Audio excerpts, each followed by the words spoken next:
how to get in shape introduction.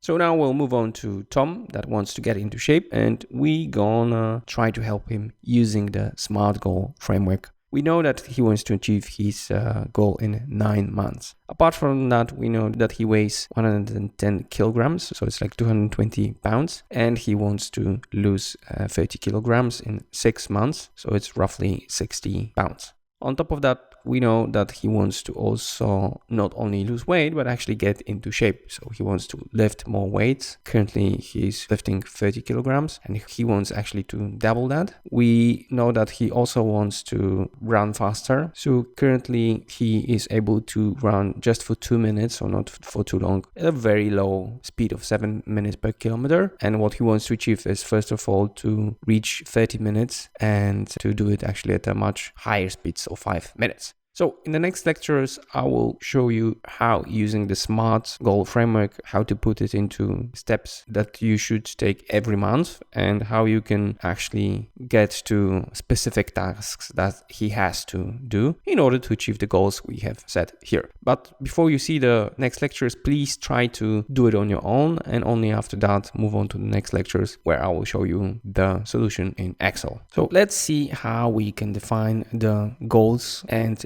actions for our friend Tom, who wants to lose weight and get into shape.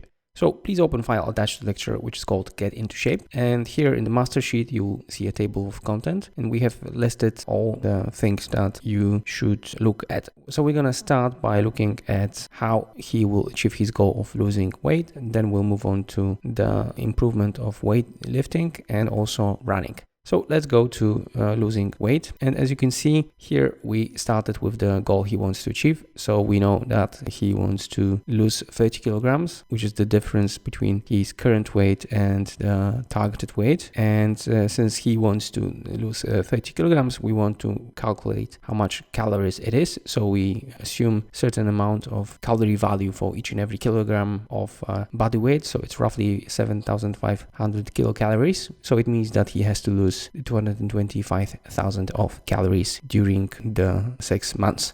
This obviously means that every month he has to lose 5 kilograms. We calculate it just by looking at the target, so 50 kilograms, and then we divide it by the number of months. And this way we get to our target of 5 kilograms per month. So Tom, in order to lose weight of 30 kilograms in 6 months, has to lose 5 kilograms every month. This obviously we also translate into calories. So it means, since he wants to lose 5 kilograms every month, that he has to burn additional 38,000 calories every month. So this is what we've got in row 17. And now what we get down to, since we already know what is the target, we want to see what will be the source of those calories being burnt. And here we have mentioned all the activities he will undertake. So first of all, he will run for 30 minutes. On some occasions during the month, he is considering going dancing. He'll walk more. And then we also know that he will be also weightlifting. And obviously he will be eating less. And what we try to do here is to estimate how much additional calories he will burn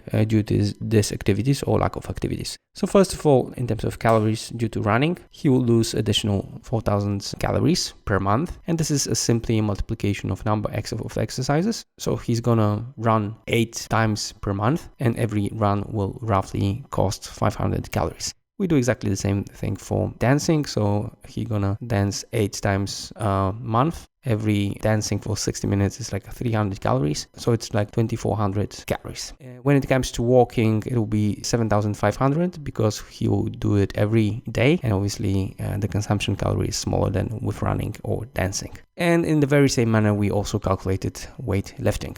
Now, when it comes to consumption of calories, we first of all look how much calories he needs per day. So it's 2,500. And now, depending on what calories he will intake, so how much he's going to eat in terms of calories, he will be either gaining or he will be consuming more calories from his fat. So here we assume that actually, since he needs 2,500 calories and he's going to eat just 2,000, it means that he will be slowly but surely eating each and every day a part of the calories that are stacked into his fat. So in total, he will be burning 15,000 calories per month.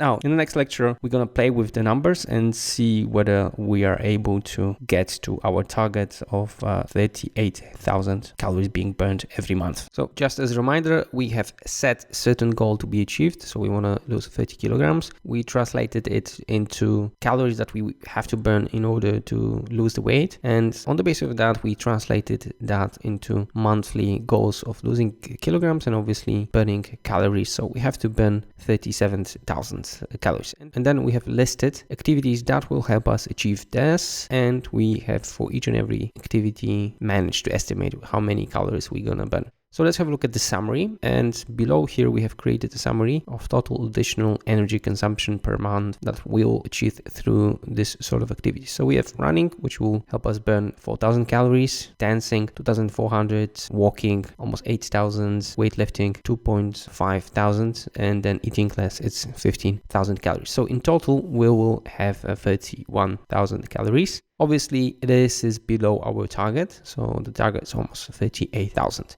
And now, in order to achieve the target, obviously, we have to do something with the activities mentioned here. So, for example, we can decide to eat even less. So, instead of 2,000 calories, we can input here 1,900. So this is getting us closer to our goal. And then we could, for example, run more. So instead of running 8 times a month, so it would be roughly 2 times a week, we would do it 3 times a week, so 12 times a month. This gets us almost to our target, and then probably we would have to either walk more or dance more. So let's say we decide to go for longer walks. So instead of walking 60 minutes, we could probably walk like 70 minutes. So then we would burn probably like 300 calories. And as you can see, we have managed to achieve our goal, even exceeded. So it's a 37,000. And you can play with the exercises you do. So for example, you might decide some of the things that can be changed because you don't like them. So maybe you prefer more dancing to running, but at the very end, if you want to achieve the goal that we have discussed in 6 months, so burning the 30 kilograms of fat, then it would mean that you would have to follow this roughly regime, because this will enable you to burn the specific amount of calories. So as we said, roughly 38,000 kilocalories per month. So play with it. And now we will move on to the next part where we will try to see how he can achieve his goal when it comes to weightlifting and running. Now let's see how Tom can achieve his goals when it comes to weightlifting. So again, we start with the goal. So we know that he currently can weightlift 30 kilograms and we want to go up to 60 kilograms in one lift. It means that he needs to improve roughly 30 kilograms in total over the whole course of his preparation. So in this case, it will be 6 months. Now let's see what it means for our monthly goal. So since we want to achieve it roughly in 6 months, we want to increase in weightlifting of 30 kilograms. It means that every month I should improve by being able to lift 5 kilograms more. And now we would like to set a certain amount of actions that we have to do. So in our case, the actions are visits to the gym. So let's see how many visits we have to do per month in order to achieve this 5 kilogram of increase in weightlifting. So we know that every month we have to improve by 5 kilograms. And then we know that if we go to the gym and we practice in a specific manner, then we can improve roughly half a kilo per visit. It means that if we want to achieve 5 kilograms, we would have to go 10 times per month. So in this way, you get from very general task, so being able to improve by 30 kilograms when it comes to weightlifting, to specific target goal for the month, and then specific number of actions. So if I want to achieve this sort of result, so 30 kilograms of increase, I have to every month go 10 times to the gym in order to make the specific improvements and achieve this goal. So as you can see, we started from a goal and then we went to specific actions we have to perform in order to achieve this goal. Now let's see how we can achieve our goal when it comes to running. When it comes to running, Tom has 2 goals. So one goal is to be able to run for longer periods of time, and the other goal is to actually run faster. And here we will try in sheet running to estimate what should be the actions on his side to achieve both goals. So let's start with the first goal, so increase in the duration of the run. So currently he's able to run for 2 minutes, and then he wants to reach 30 minutes at the end of this 9-month period. So this would mean that he has to increase the duration of his run by 28 minutes, which we have here. So since we want to achieve this in 9 months, this would mean that we want to increase the duration of the run by 3 minutes every month.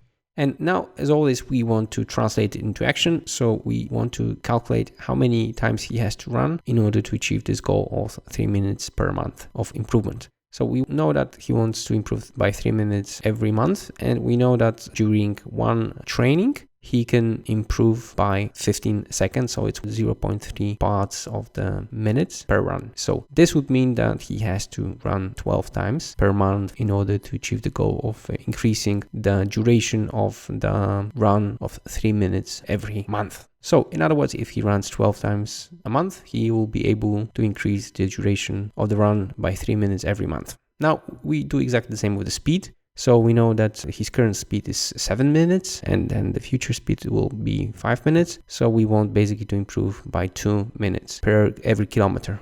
Since we want to improve by 2 minutes, we want to again translate it to monthly goal. So we do it in raw 23. So we simply divide the 2 minutes we have calculated. So the achievements to be done during the 9 months by the 9 months we have to achieve the goal. It means that every month I will have to increase the speed by 0.2 minutes per kilometer.